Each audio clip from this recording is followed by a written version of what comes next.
श्री हनुमंत लाल जी महाराज के श्री चरणों में कोटि कोटि वंदन नमन करते हुए भूत पावन भगवान भोलेनाथ के श्री चरणों में बारंबार प्रणाम करते हुए एवं श्री सीताराम जी महाराज के श्री चरणों में कोटि कोटि वंदन करते हुए एवं उपस्थित समस्त आचार्य विप्रगण एवं भक्ति वही माताएं बहनों सभी के हृदय के बिंदु स्वरूप परमात्मा श्री हरि को सत सत नमन करते हुए आज कथा के प्रथम दिवस की बेला में प्रवेश करें। श्री राधे। जैसा कि आपने श्रवण किया, मंगलाचरण उपरांत भगवत नाम संकीर्तन, तत्पश्चात कथा का रसपान करना शास्त्र किया है। ये बड़ा ही सुहाना पल और ये बड़े भाग्य की बात होती है। हमारे शास्त्रों में लिखा है, भाग्योदयेन बहुजन्म समर्जितेन सत्संग मम च लभते पुरुषो यदा वै। महाराज ये बड़े सौभाग्य से एक जन्म नहीं अनेकों जन्मों के भाग्य जब उदय होते हैं तब ऐसा सुअवसर प्राप्त होता है। देखिए कितना सुंदर यहाँ का दर्शन है।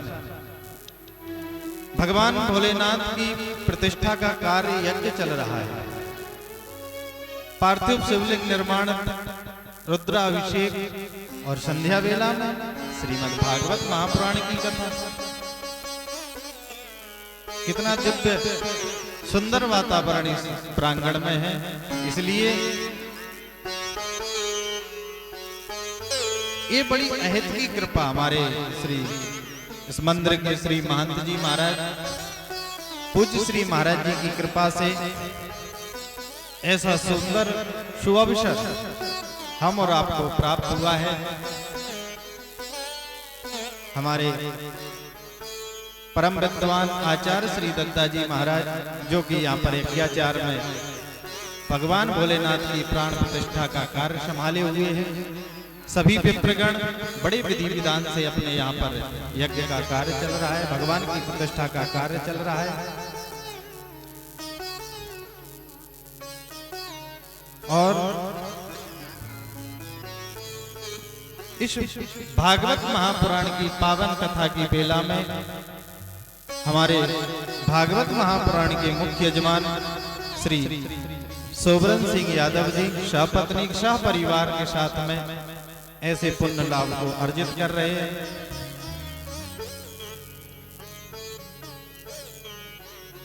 देखिए सुत दारा और लक्ष्मी पापियों के घर हो, लेकिन संत समागम हरि कथा तुलसी दुर्लभ हो।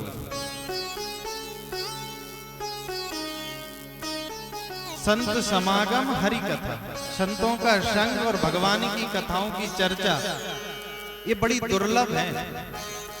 इन कथाओं में तभी मन लगेगा जब भगवान की कृपा आपके ऊपर होगी। पुण्य कार्यों में जब ही मन लगेगा जब भगवान की कृपा आपके ऊपर होगी। संतों के पास बैठने में जब ही आपके मन में आनंद की अनुभूति होगी जब भगवान की कृपा लेस मात्र आपके ऊपर कहीं ना कहीं है। क्योंकि शुद्ध दारा और लक्ष्मी पापियों के घर हो, संतान, पैसा, वैभव ये तो पापी के यहां भी होता है। लेकिन संत समागम हरि कथा, सत्संग, संतों की सेवा, ब्राह्मणों की सेवा और ऐसे सुअवसरों में पधार कर आना, ये अपने खुद कार्य करवाना, ये बड़े सौभाग्य से प्राप्त है।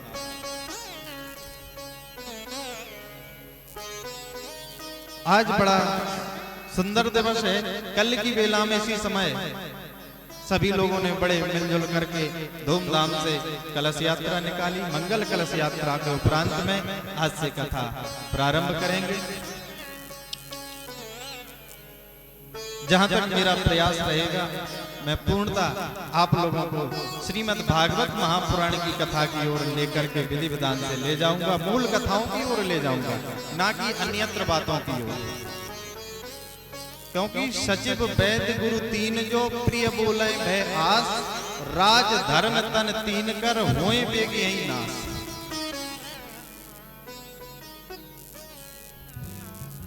व्यास मंच से वो बोला जाता है जो आपके लिए अच्छा हो, ना कि आपको अच्छा लगे। आप क्या पसंद करते हैं, आपको क्या अच्छा लगता है, इसकी जिम्मेदारी हमारी नहीं है। आपके लिए हम क्या अच्छा दे सकते हैं, ये जिम्मेदारी हमारी। आपके लिए जो अच्छा होगा, जो सदुपयोगी होगा, उसे हम आपको श्रवण करवाएंगे। और आपको क्या अच्छा लगता है, क्या सुनना पसंद करते हैं, ये गारंटी नहीं है।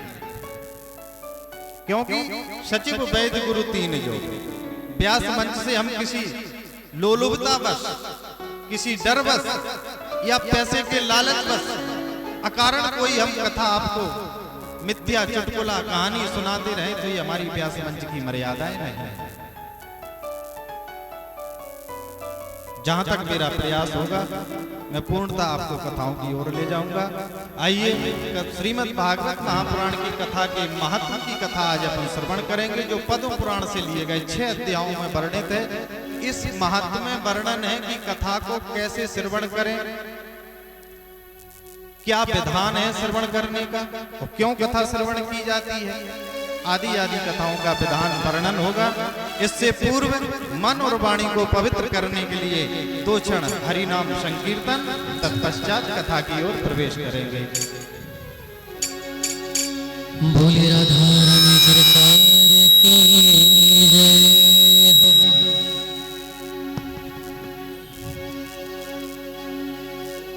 मंजो भैल राधा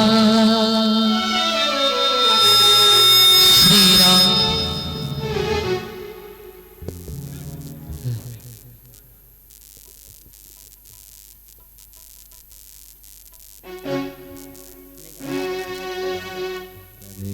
राधे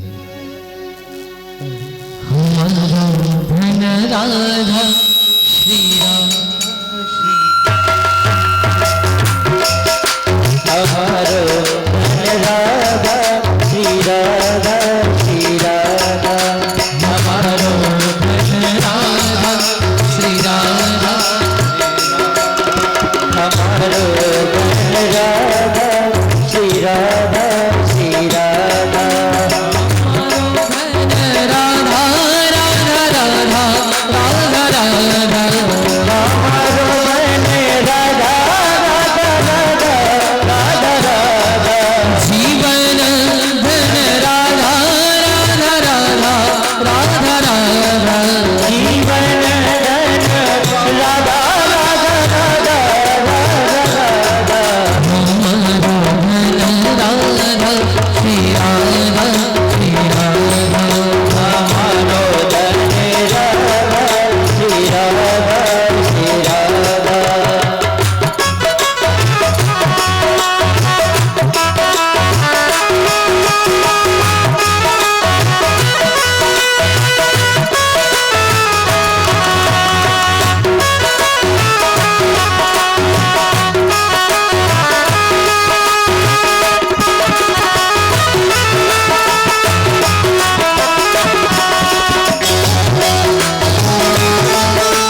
बिहारी लाल की, जय श्री खेरापति सरकार की, जय श्री सीताराम जी महाराज की, जय शंकर भगवान की, जय व्यास जी महाराज की, जय परीक्षित जी महाराज की, जय श्री सुखदेव जी महाराज की, जय हो जय जय श्री राधे श्याम।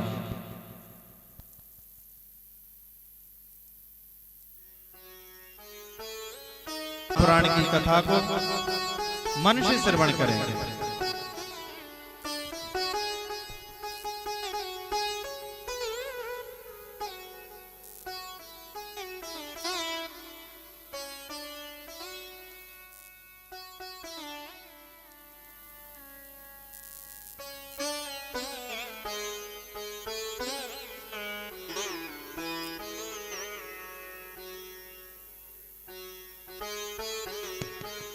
श्री राधे।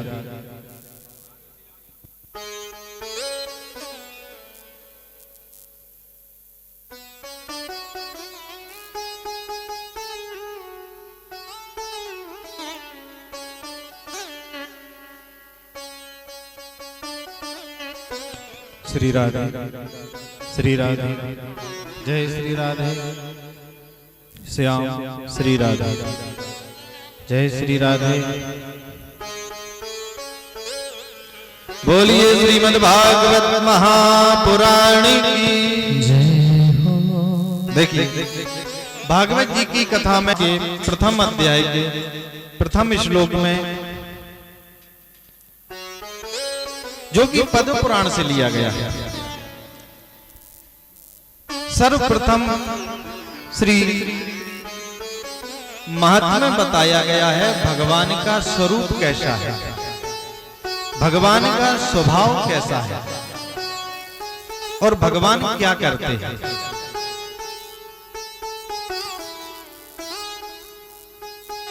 सच्चिदानंद रूपाय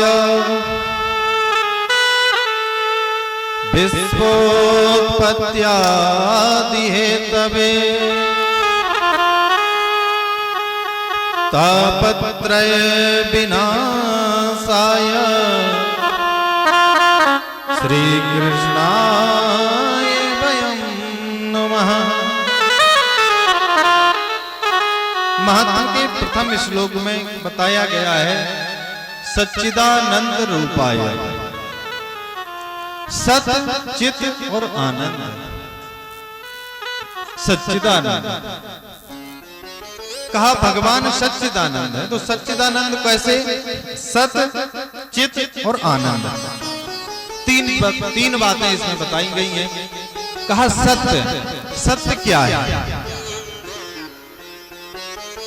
सत्य किस वस्तु को कहते हैं? सत्य कौन वस्तु है? भागवत जी में वर्णन आया सत्य कुछ भी नहीं हो सकता है सिवाय परमात्मा के। क्यों? सब नश्वर है, पृथ्वी पर जीव भी नश्वर है, हर कोई वस्तु है उसको नष्ट होना ही पड़ता है। सत्य अविनाशी सिर्फ परमात्मा है, जो थे हैं और रहेंगे। जीव की देख लीजिए, आज हम और आप हैं, कल रहेंगे या नहीं रहेंगे इसकी कोई गारंटी नहीं है, तो ये सत्य नहीं हुआ।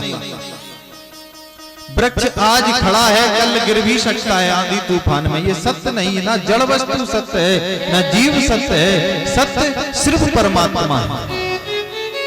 कैसे?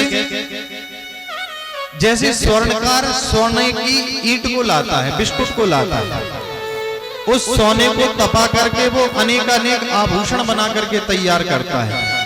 फिर उसी सोने के आभूषणों के अलग अलग पृथक नाम हो जाते हैं। कोई कान में पहनने वाला है, कोई गले में पहनने वाला है, कोई हाथों में पहनने वाला है। तो यानी वो पहले बिस्कुट में था तब भी सोना था, आभूषण बन चुके तब भी सोना है, और किसी स्वर्णकार ने सारे आभूषणों को लेकर के उनको गला करके पुनः फिर से एक बिस्किट में परिवर्तित कर दिया, तब भी वो सोना है। इसी प्रकार से परमात्मा अजर अमर है, अविनाशी है। परमात्मा था, परमात्मा है और प्रभु रहेंगे। इसलिए सत्स्वरूप इस संसार में सिर्फ भगवान है। दूसरी बात बताइए, चित। चित मतलब होता है प्रकाश। भैया इस संसार में प्रकाशवान कौन है? कहा भैया हम इतना प्रकाश कर देंगे कि अंधकार रहने ही नहीं देंगे। भैया आप कितना भी प्रयास कर लो, आप अपने ग्राम में प्रकाश अंधकार को रोक सकते हो, आप अपने नगर में रोक सकते हो, आप अपने जिला में रोक सकते हो, परंतु आप में सामर्थ्य नहीं है कि सब पूरे संसार का अंधकार मिटा सकते। ऐसे सिर्फ परमात्मा है जो चित स्वरूप प्रकाशवान है, जो उनके उदय होते ही सारा संसार प्रकाशवान होने लगता है। तो सत भी परमात्मा है और चित स्वरूप भी परमात्मा है। तीसरी बात कहते हैं आनंद। आनंद क्या है?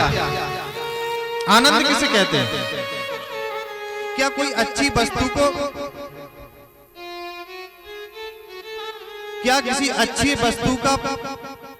वस्तु को खा लेना ही आनंद है? क्या अच्छे ऐसो आराम में रह करके अपने जीवन को यापन करने के आराम कहते हैं क्या? नहीं। क्यों? क्योंकि आप अच्छे अच्छे पदार्थों को पाते हैं। जितना आनंद आपको वो पकवान पाने में आता है, उतना ही आनंद एक गरीब को सूखी रोटी में आनंद आता है। भूख में जब वो तड़पता है, जब उसे सूखी रोटी चटनी नमक के साथ मिल जाती है, तो उतने ही आनंद की अनुभूति को करता है जितना आप पकवानों की आनंद की अनुभूति करते हैं। ऐसो आराम, बढ़िया सुंदर कमरे में सोने को क्या आप आनंद कहते हो? नहीं। जितना आनंद आपको एसी कमरे में बढ़िया मोटे डल्लब के गद्दे में सोने में जो आनंद आपको आता है, वही आनंद एक किसान व्यक्ति को, किसान को अपनी खेत की मेड़ पर मट्टी के ढेले का तकिया लगा करके जो नींद आती है, तो उतने ही आनंद की अनुभूति वो भी करता है। तो फिर आनंद किसे कहें? भैया आनंद कोई सुख सुविधाओं की चीज नहीं है, आनंद कोई दर्शाने की चीज नहीं है। आनंद तो अंदर आत्मा की ये बात है, और अंदर आनंद स्वरूप कहा गया है। तो जब तक परमात्मा की कृपा नहीं होती है, तब तक अंदर का आनंद भी नहीं जागता है, क्योंकि आनंद स्वरूप भी हमारे प्रभु श्री कृष्ण है। गोस्वामी तुलसीदास जी मानस में कहते हैं, जो आनंद सिंधु सुख राशि, शीकर से त्रैलोक सुपासी, सो सुख धाम राम अस नामा। महाराज आनंद स्वरूप भी परमात्मा ही है। तो सत्स्वरूप परमात्मा श्री हरि, चित स्वरूप परमात्मा श्री हरि, और आनंद स्वरूप परमात्मा श्री हरि। सच्चिदानंद रूपाय। परमात्मा का स्वरूप कैसा है? सतघन, चितघन और आनंद घन। सच्चिदानंद रूपाय। भैया जब इतना ही सब कुछ है, फिर करते क्या है? ये परमात्मा का क्या काम है? तो कहा विश्वोत्पत्त्यादि हेतवे। परमात्मा क्या करते हैं? विश्व की उत्पत्ति, सृष्टि और संहार, ये तीनों के कारक हैं, वो है परमात्मा श्री हरि। जो संसार को बनाते हैं, उनका पालन पोषण करते हैं, और बाद में उन्हीं का संहार भी वही करते हैं। विश्वोत्पत्त्यादि हेतवे। कहा भैया फिर तो इस श्लोक के तृतीय चरण में कहते हैं, तापत्रय विनाशाय। अगर भैया आदि दैविक, आदि भौतिक और आध्यात्मिक, ये तीन प्रकार के ताप होते हैं। दैहिक, दैविक, भौतिक ताप। आदि दैविक, आदि भौतिक और आध्यात्मिक, ये तीनों तापों से जगत ताप्यमान होता है। अगर इन तीनों तापों से बचना है तो क्या करना चाहिए? कहते हैं श्री कृष्णाय वयं नमः। भगवान श्री कृष्ण के चरणों का वंदन करना। परमात्मा का स्मरण करना है। बस अगर भगवत नाम संकीर्तन हरि कथा में सत्संग में मन को लगाने का कार्य आपने कर लिया तो तापत्रय विनाशाय श्री कृष्णाय वयम नमः। महाराज तीनों तापों में आपको कोई कुछ नहीं कर सकता, एक भी ताप आपको नहीं व्यापेगा। अगर आपने हरि के चरणों का, हरि के नाम का, हरि के धाम का अगर सहारा ले लिया है तो आपको कोई भी ताप नहीं मिट सकता। श्री कृष्णाय वयम नमः। महाराज महात्म के द्वितीय श्लोक में श्री सुखदेव जी महाराज की वंदना की। यम प्रव्रजन्त मनुपेति मपेति कृत्यम द्वैपायनो विरह कातरया जुहावा पुत्रेति तन्मयतया तरवो विनेदोस तम सर्वभूत हृदयं मुनिमानितोस्मि। यम प्रव्रजन्त मनुपेत मपेत कृत्यम। श्री सुखदेव जी महाराज जो अपनी मां के गर्भ में 12 वर्ष तक रहे और परमात्मा के कहने पर गर्भ से जैसे ही बाहर निकले तो जिनका नाल छेदन संस्कार भी नहीं हुआ सीधे जंगल की ओर चले गए और उनके पिता पूज्य श्री वेदव्यास जी महाराज अपने पुत्र मोह के चलते हे पुत्र पुकारते हुए इनको उनके पीछे पीछे जा रहे हैं, परंतु उन्होंने मुड़कर के भी नहीं देखे। ऐसे परम भागवत श्री सुखदेव जी महाराज के श्री चरणों में हम और आप मिलकर के बारंबार प्रणाम करते हैं। बोलिए श्री सुखदेव जी महाराज की जय हो। आइए महाराज नेमि से सूतिमासीना मविवाद्या महामतिम कथामृत रसस्वादा कुशला स्वानिको ब्रवीत। नैमिषारण्य की पावन भूमि में 88,000 ऋषिजन एकत्रित हैं। देखिए आप कोई भी कथा श्रवण कीजिए, सारी कथाएं नैमिषारण्य की पावन भूमि से प्रारंभ होती हैं। ये भागवत महापुराण की कथा भी 88,000 ऋषियों को श्री सूत जी महाराज श्रवण करा रहे हैं। कहां पर? नैमिषारण्य की पावन भूमि में। और हम और आप बैठ करके इस श्री खेरापति सरकार के पावन प्रांगण में हम और आप बैठ करके श्रवण कर रहे हैं और इधर सूत जी महाराज सौनकादिक ऋषियों को नैमिषारण्य की पावन भूमि में कथा श्रवण करा रहे हैं। क्या हुआ कि 88,000 ऋषिजन बैठे हुए थे, एकत्रित बैठे अपने भजन संध्या से निवृत्त होकर के। उसी समय वहां पर परम पूज्य श्री सूत जी महाराज का आगमन हुआ। जैसे ही सूत जी महाराज का आगमन हुआ, महाराज सारे ऋषिजन खड़े होकर के उनका अभिवादन करने लगे, प्रणाम करने लगे, दंडवत करने लगे। सूत जी महाराज ने कहा महाराज क्षमा करें,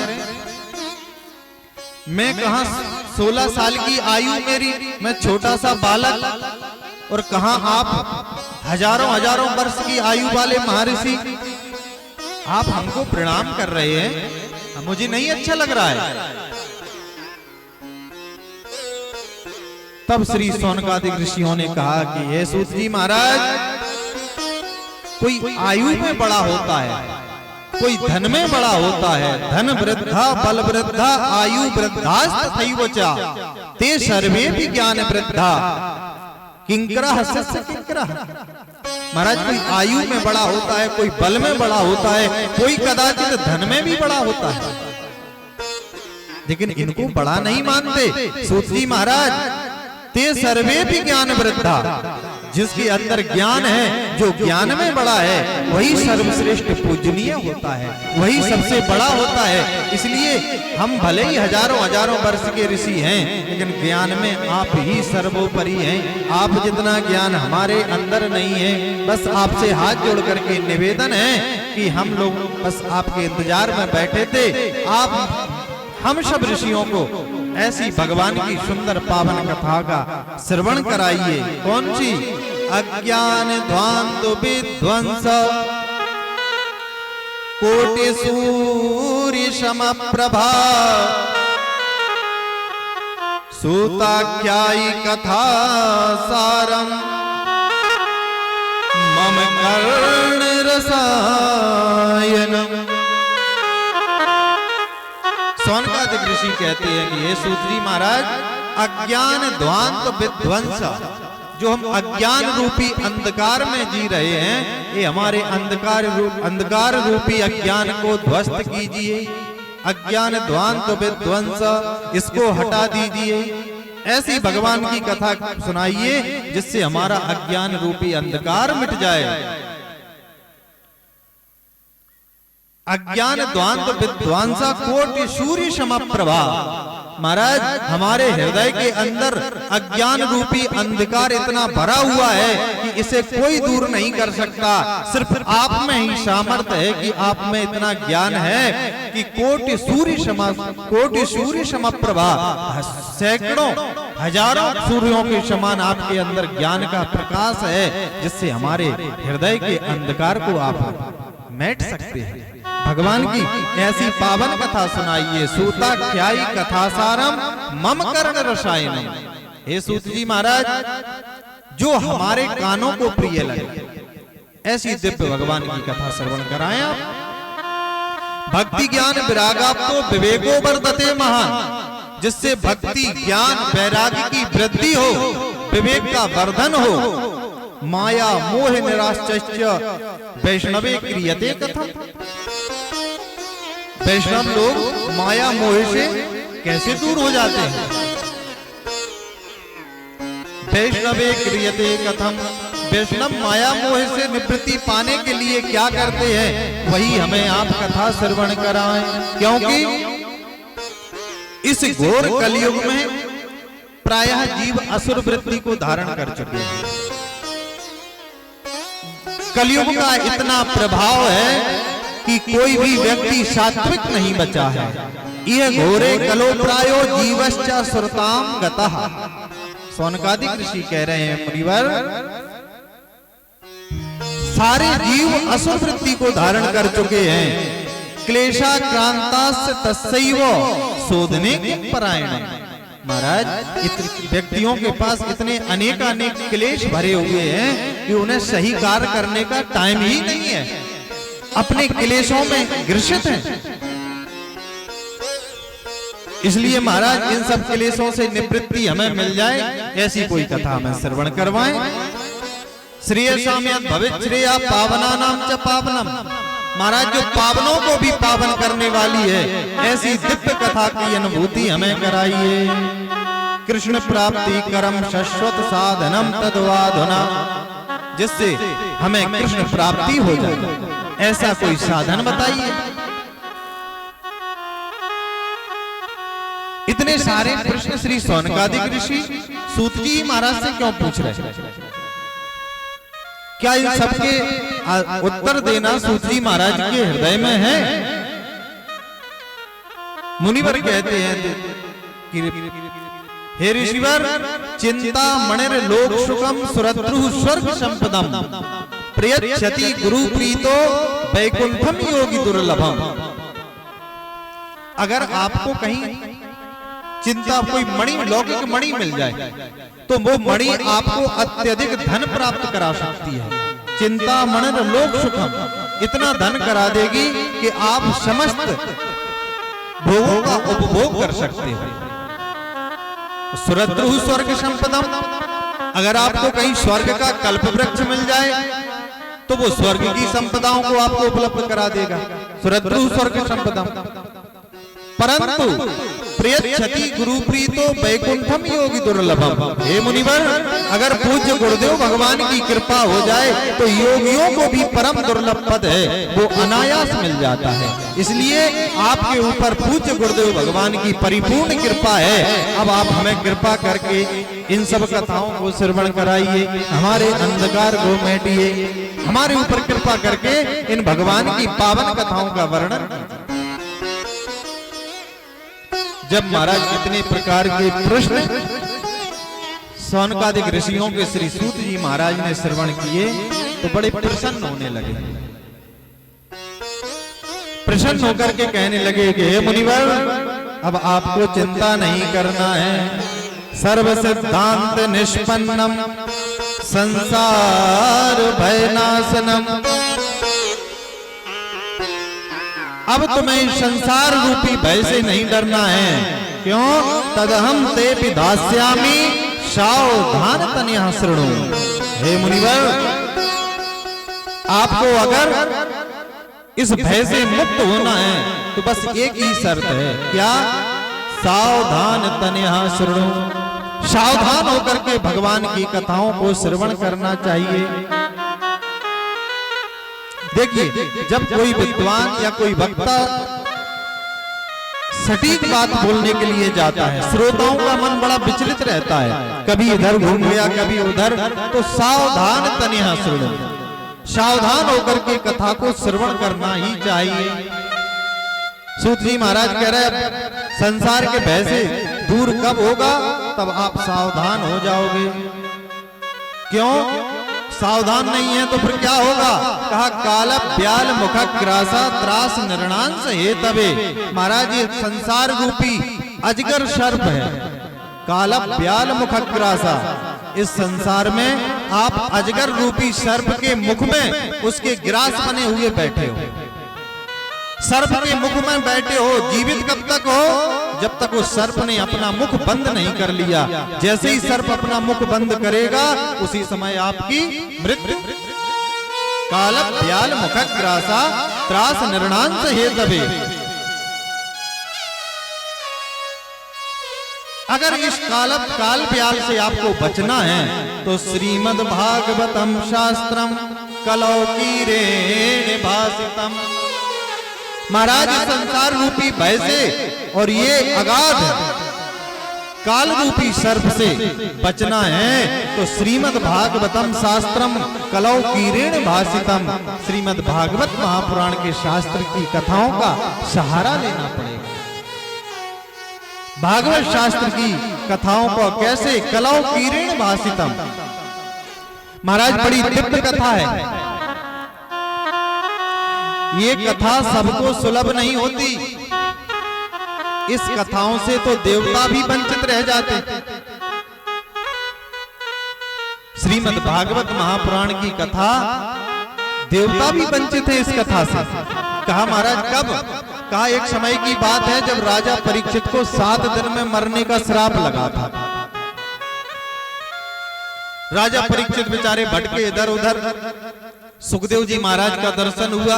सुखदेव जी महाराज के पास पहुंचे तो उन्होंने निर्णय लिया कि भैया आपको 7 दिन में मरने का भय है तो श्रीमद् भागवत महापुराण की सप्ताह कथा आप श्रवण कर लीजिए, इससे आपको मरने का भय समाप्त हो जाएगा। तो श्री सुखदेव जी महाराज राजा परीक्षित को एक कथा श्रवण कराने वाले ही थे। गंगा तट पर बैठे हैं। श्री सुखदेव जी महाराज कथा श्रवण कराने के लिए तत्पर हैं कि उसी समय महाराज देवताओं को पता चला कि यहाँ मृत्यु लोक में भागवत महापुराण की कथा हो रही है। क्यों हो रही? कि राजा परीक्षित को 7 दिन में मरने का श्राप लगा है, इसलिए सुखदेव जी महाराज राजा परीक्षित को कथा श्रवण कराने जा रहे हैं। तो उसी समय देवताओं का मूड घूमा। महाराज सुधा कुंभम गृहीत्वा देवास्तत्र समागमन। अमृत का कलश, जो स्वर्ग में अमृत है, उस अमृत कलश को लेकर के सारे देवता श्री सुखदेव जी के पास आ गए गंगा नदी के किनारे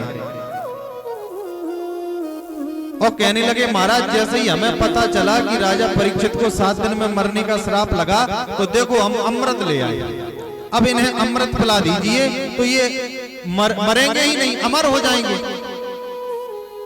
सुखदेव जी महाराज ने